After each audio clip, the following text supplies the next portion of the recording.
আমরা এখন 2008-এর 9 নম্বর অঙ্কটা দেখবো। এখানে অঙ্কতে কি বলে আগে প্রথমে দেখবো। এখানে বলছে বিটিআই নামে একটা প্রতিষ্ঠান has been doing real estate business. Real এস্টেটের বিজনেস করে, আবাসন ব্যবসার সঙ্গে বিটিআই সম্পৃক্ত ফর দ্য লাস্ট 20 ইয়ার্স। তারা 20 বছর যাবত এই ব্যবসাটার সঙ্গে সম্পৃক্ত। ইউ হ্যাভ সিলেক্টেড, তুমি চয়েস করতে চাচ্ছ সেই বিটিআই থেকে, রিয়েল এস্টেট কোম্পানি থেকে অ্যান অ্যাপার্টমেন্ট অফ বিটিআই, মানে বিটিআই থেকে অ্যাপার্টমেন্ট কিনতে চাচ্ছ অ্যাট গ্রিন রোড, ঢাকার গ্রিন রোডে, যার কস্টিং 25 লাখ টাকা দাম। ইউ হ্যাভ 3 অল্টারনেটিভ অফার, তুমি এই যে ফ্ল্যাটটা 25 লাখ টাকা দিয়ে বিটিআই নামে একটা রিয়েল এস্টেটের কাছে কিনতে চাচ্ছ, সেখানে 3টে সুযোগ আছে। সেই 3টে সুযোগ থেকে সবচেয়ে কম যে খরচটি হয়, ধার করে কিনতে চাচ্ছ এবং নিজের টাকাতেও কিনতে চাচ্ছ, তুমি নিজের টাকা দিয়ে কিনলে তোমার লাভ হচ্ছে নাকি ধার করে কিনলে লাভ হচ্ছে, এই জিনিসটা তুমি দেখতে চাও। সেই 3টা বিকল্পের মধ্যে প্রথম বিকল্পটি বলছে পে ফুল ইন ক্যাশ, তুমি একবার নগদ টাকাতে জিনিসটা যদি কেনো সেটা তোমার জন্য সাশ্রয়ী হয় কিনা। কিংবা দ্বিতীয় বিকল্পটিতে বলছে পে 25% অফ দ্য কস্ট, মানে 25 লাখ টাকার মধ্যে তোমার কাছে 25% টাকা আছে যে তুমি ক্যাশে দিবা, এবং বাকি টাকাটা of the cost in the cash immediately এখন তুমি দিয়ে দিবা 25% টাকা, অ্যান্ড পে বাকি যে 2.25 lakh in cash instalment for the next 10 years, এবং তুমি বাকি যে টাকাটা সেটা 10 বছর দ্বারা কিস্তিতে দিতে চাচ্ছ।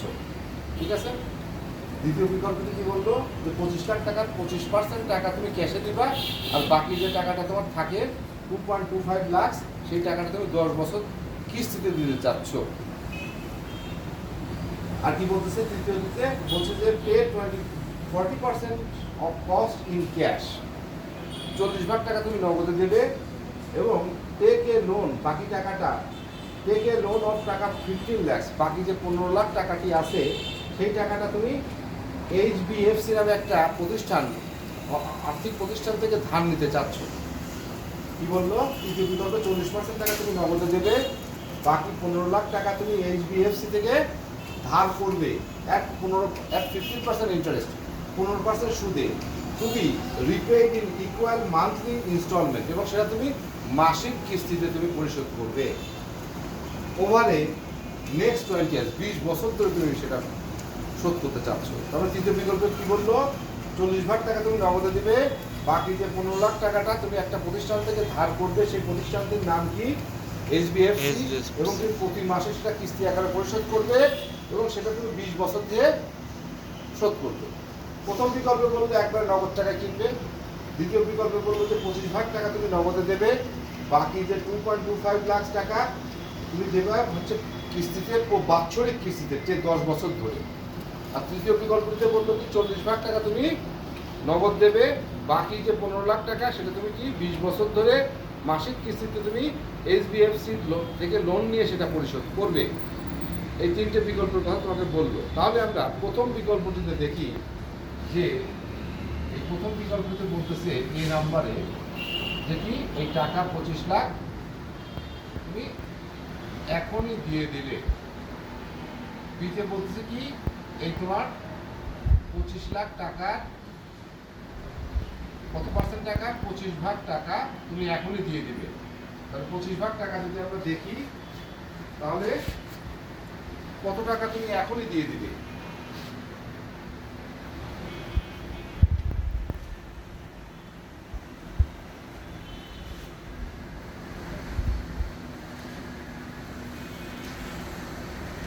ছয় লাখ 25,000 টাকা তুমি এখনই দিয়ে দিবে। কত? 6,25,000 টাকা তুমি এখনই দিবে। তাহলে বাকি টাকা কত থাকে 25 লাখ থেকে?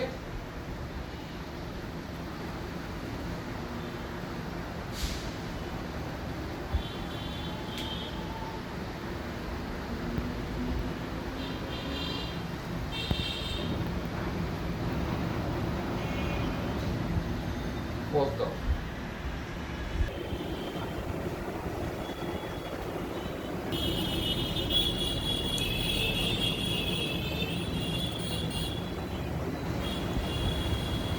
একটু খেয়াল করো।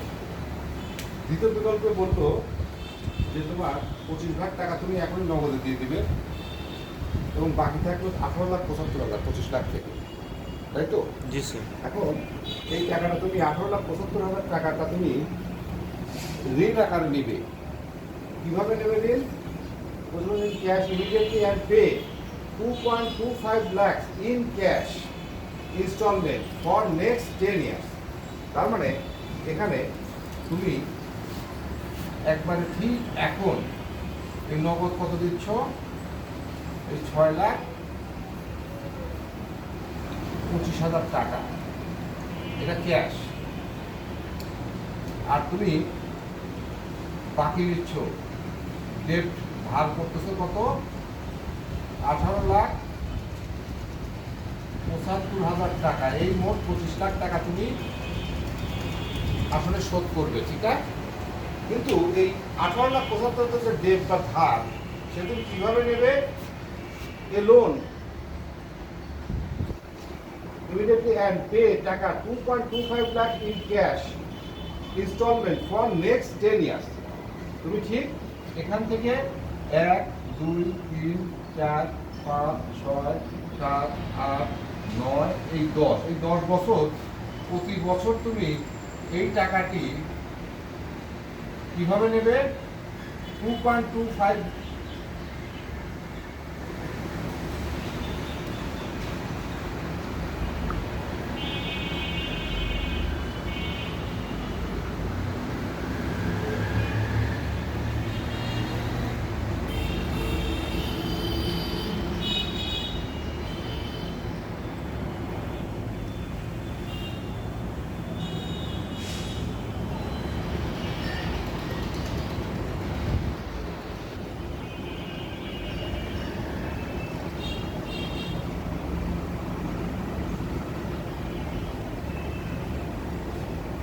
খেয়াল করো। দ্বিতীয় বিকল্প বলতো যে 25 লাখের মধ্যে 25,000 টাকা তুমি নগদ দিবে ক্যাশ এখন 0 বছরে, আর বাকি 18,75,000 টাকাটা তুমি কিভাবে নেবে? প্রতি বছর একটা ব্যাংকের থেকে 2,25,000 টাকা করে তুমি কিস্তি দেবে, যেটা বললো কি 2.25 lakhs 2.25 lakhs প্রতি বছর তুমি 10 বছর ধরে একটা কিস্তি দিয়ে এই টাকাটা সুদ দিবে। তাহলে এখন এখানে সুদ কত বলছে তোমার? which offer should you accept if opportunity cost কত? 12%। 12% সুদে তুমি এই টাকাটি এই 0 থেকে এই 10 বছর পর্যন্ত 2,25,000 করে দিবে, সেটা কত? 12% সুদে নেবে। এখন প্রশ্ন হচ্ছে 18,75,000 তুমি এখন যদি দিয়ে দিতে, তাহলে হয়তো তোমার এই 2,25,000 করে 10 বছর 12% সুদে টানা লাগতো না। তাহলে আসলে এই 18,75,000 টাকাটা 2,25,000 করে যে তুমি 10 বছর ধরে দিচ্ছ, সেটা আসলে 18,75,000 চেয়ে বেশি হচ্ছে না কম হচ্ছে, এটা তো আমার দেখার দরকার, তাই না? তাহলে পরে এখানে সমান কিস্তির সূত্র হলে যদি বর্তমান মূল্যে আমি নিয়ে আসতে চাই, তাহলে আমি সূত্র কোনটা ব্যবহার করব? পিভিএ। গুড। A/I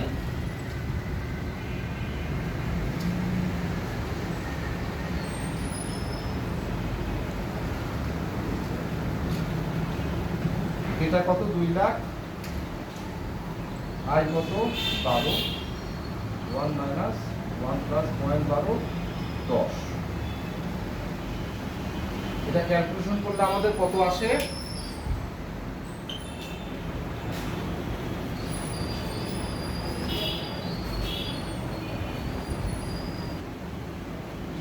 $71,300.18 টাকা। একটু খেয়াল করে দেখো, এখানে এই 18,75,000 টাকা যদি ক্যাশে দিতাম, তাহলে পরে আমাদের কি অবস্থা দাঁড়াতো?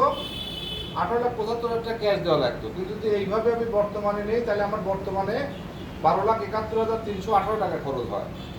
তার মানে আমি এখানে দিচ্ছি কত? নগদে 6,25,000। এখানে আমি যদি ব্যাংকের থেকে নিয়ে দিই, তাহলে আমার খরচ পড়তেছে কত? 12,71,000 300.18 টাকা। তাহলে আমার মোট খরচ হচ্ছে কত?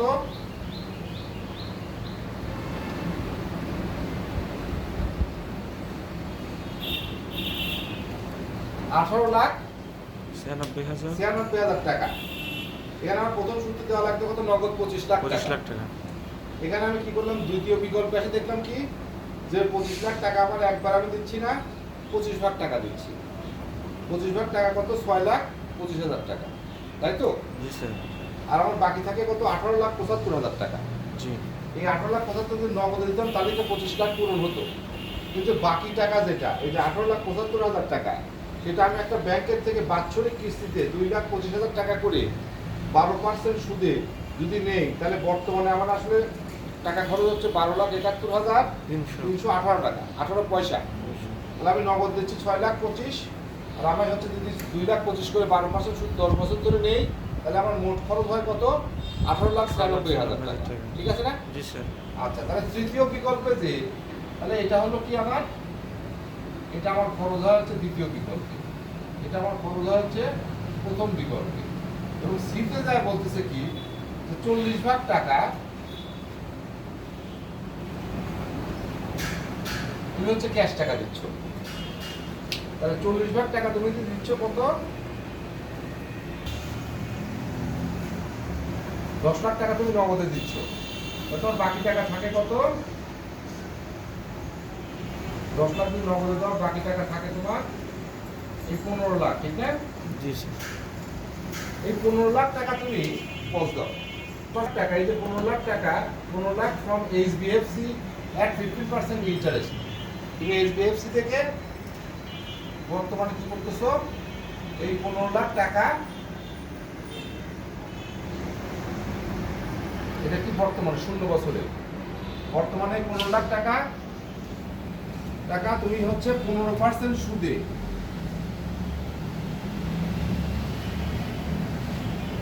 15% সুদে এইচডিএফসি থেকে নিচ্ছ to be repaid in equal monthly instalment.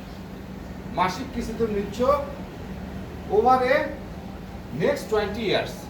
তাহলে তুমি এখান থেকে 1, 2, 3 এরকম করে 20 বছর পর্যন্ত তুমি কি করতেছো? এই টাকাটা একটা নির্দিষ্ট এতে,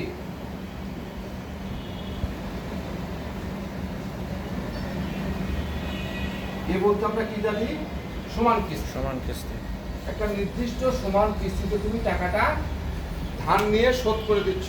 একটু খেয়াল করো, দ্বিতীয় বিকল্পে বলতেছে যে তুমি 40% টাকা নগদ দিচ্ছ, যেটা 10 লাখ টাকা, বাকি 15 লাখ টাকা তুমি এককালীন দিয়ে দিচ্ছ। কার কাছ থেকে নিয়ে? এই এইচডিএফসি নামে একটা ব্যাংকের থেকে 15% সুদে, 15% সুদে মাসিক কিস্তিতে তুমি টাকাটা আসলে ব্যাংকের থেকে লোন নিয়ে দিয়ে দিচ্ছ। কিন্তু ব্যাংক তোমাকে কি দিচ্ছে? সমান কিস্তির একটা সুযোগ দিচ্ছে। কি দিচ্ছে? সমান কিস্তি। সমান কিস্তির সুযোগ দিচ্ছে। কিন্তু কত টাকা তুমি কিস্তি দিচ্ছ সেটা তুমি জানো না। কিন্তু টাকা 15 লাখ নিয়ে কিন্তু তুমি দিয়ে দিছো, আর 25 লাখ দিয়ে দিছো, কিনে ফেলছো। তাহলে মানে এখানে কি দিচ্ছে? সমান কিস্তির সূত্র। তাহলে পিভিএর যে সূত্রটা আছে সেটা কি? a/i 1 - 1 + i to the power n। এই সূত্রটাই আমরা ব্যবহার করব, তাই তো? জি স্যার। কারণ এটা সমান কিস্তি। এখন পিভিএ বলতে আমরা সূত্রটি আরেকটা শিখছিলাম, যখন হচ্ছে মাসিক কিস্তি আসবে তখন কি হবে? i/m, তাই তো?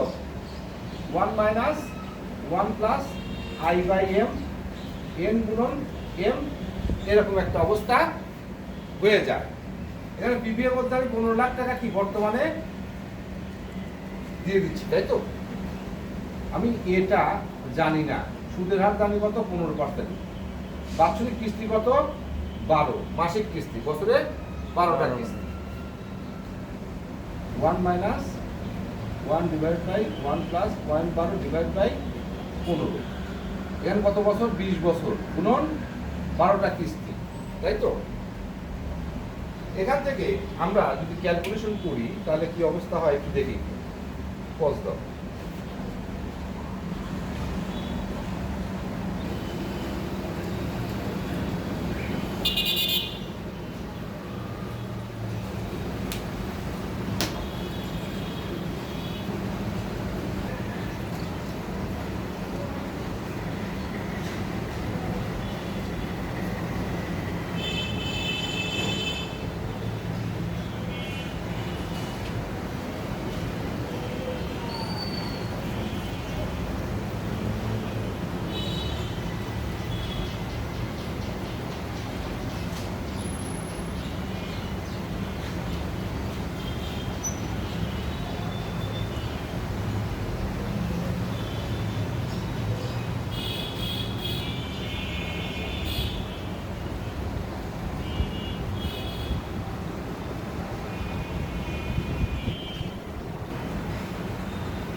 এখন দেখো তৃতীয় প্রকল্পতে কি বললো, 40% টাকা তুমি নগদে দিচ্ছ, যেটা আসলে 10 লাখ, বাকি 15 লাখ টাকা তুমি মাসিক কিস্তিতে আসলে এইচডিএফসি থেকে 12% 15% সুদে তুমি ধার করে টাকাটা দিয়ে দিছো ওই বিটিআইকে, যেখান থেকে তুমি ফ্ল্যাটটা কিনতেছো, ঠিক তাই তো? জি স্যার। তুমি ফ্ল্যাট বিটিআই কিনতে গেছিলা, তৃতীয় বিকল্পে যা তুমি কি করলা, 40 লাখ টাকা নগদে দিলা, যেটা 10 লাখ টাকা, বাকি যে 15 লাখ টাকা তুমি সেটাও দিয়ে দিলা, ধার করলা কার কাছ থেকে? এই যে তোমার এইচডিএফসি নামে একটা প্রতিষ্ঠান থেকে, যার সুদের হার কত, 15%, মাসিক কিস্তিতে তুমি পরিশোধ করলা 20 বছর ধরে। এখন যেহেতু তুমি মাসিক কিস্তিতে পরিশোধ করলা, সেখানে আমরা সূত্র দেখলাম সমকিস্তির ক্ষেত্রে এই সূত্রটা ব্যবহার হয়, যেহেতু মাসিক কিস্তি সেদিনে I/M N গুণন M এর এই অবস্থাটা হয়ে গেল। আমি দেখলাম বর্তমানে 15 লাখ টাকা আমি ধার নিয়ে দিয়ে দিছি, কিন্তু আমার আসলে কিস্তি কত সেটা আমি জানতাম না, তাই তো? তো জি স্যার। এর আমরা দেখতে পাচ্ছি যে নগদে 15 লাখ টাকা নিয়ে আমরা দিয়ে দিছি, কিন্তু 15 লাখ টাকাটা আসলে মাসিক কিস্তিতে দিয়েছিলাম, সেটা কত দিয়েছিলাম সেটা বের করে দেখলাম কত, 19,751 টাকা 84 পয়সা 37 পয়সা, এটা 84 পয়সা 37 পয়সা। এই টাকাটা আসলে যদি আমি 20 বছর ধরে মাসিক কিস্তিতে 15 লাখ টাকা এই এইচডিএফসি কে দিই, তাহলে আমার প্রতি মাসে কিস্তি হচ্ছে কত, এই টাকাটা। এখন একটু খেয়াল করে দেখো অঙ্কটিতে, এই অঙ্কটাও তোমার মনে করো নগদ টাকা দিয়ে দিছিলাম প্রথমে, দ্বিতীয় অঙ্কটা করছিলাম কত, এই 12% সুদে, 12% সুদে। জি স্যার। এই তিনটা বিকল্পের ক্ষেত্রে কিন্তু সুদের হার কত, 12%। কিন্তু আমি যেহেতু এককালীন টাকা শোধ করে দিচ্ছি এখনই 15 লাখ তৃতীয় বিকল্পে, সেই ব্যাংকের সুদ ছিল কত, 15%। কিন্তু আমাকে তো অঙ্কটা করতে হবে আসলে 12% সুদে। জি স্যার। তাহলে পরে এই যে এ বা সমান কিস্তিটা, এই সমান কিস্তিটা আসলে আমাকে এই 1 2 3 এরকম করে 20 বছরে এই কত টাকা হচ্ছে, 19,751 টাকা 51.8437। 19,751.8437 এরকম ভাবে এই 20 বছর পর্যন্ত এই টাকাটা আমাকে 20 বছর পর্যন্ত কি করতে হবে, 12% সুদে আসলে বর্তমানে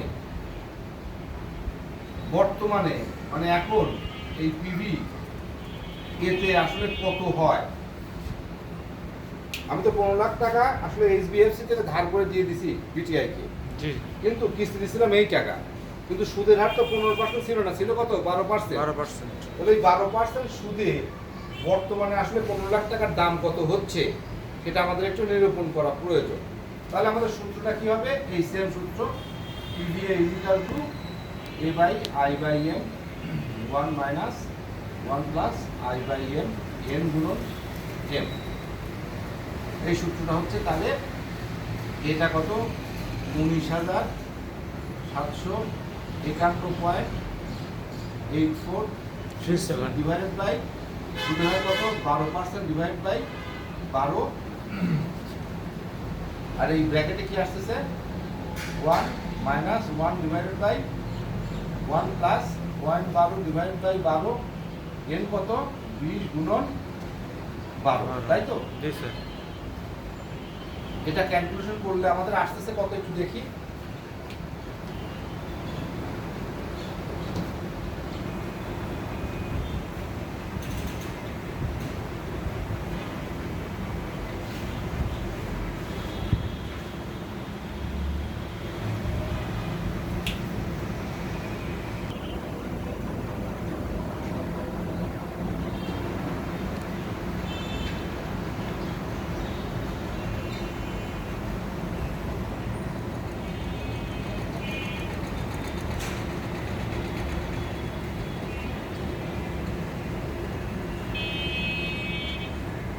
রকের একটা সাইড না, এটা হচ্ছে, মানে এটা ক্যালকুলেশন করলে আমাদের কত হয় একটু দেখি,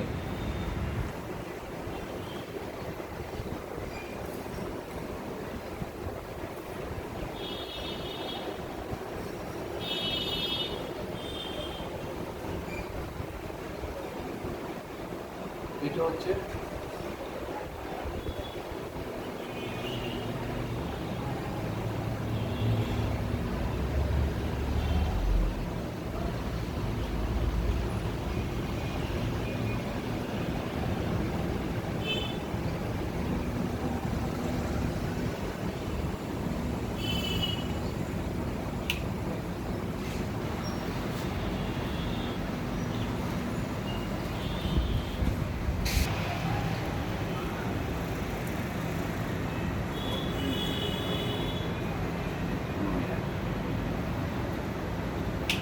তাহলে কত হচ্ছে 17,93,850 টাকা। তাহলে আমি 15 লাখ টাকা নিয়েছিলাম, তাহলে আমার কত হচ্ছে 15 লাখের চেয়ে আমার খরচ পড়ে যাচ্ছে 17 লাখ। 2 লাখ টাকা বেশি। 2 লাখ টাকা আমার বেশি দিতে হচ্ছে, কারণ আমি এইচডিএফসি থেকে লোন নিয়েছিলাম। তাহলে আমার আসলে হচ্ছে কত 17,93,000। তাহলে আমি প্রথমে দিয়েছিলাম কত 10 লাখ, তাই তো? জি স্যার। প্রথমে আমি দিয়েছিলাম নগদে 40%, 10 লাখ। আর এখন আমার দিতে হচ্ছে কত 17,93,850.91 যোগ দিলে কত হয় 27,93,850.91।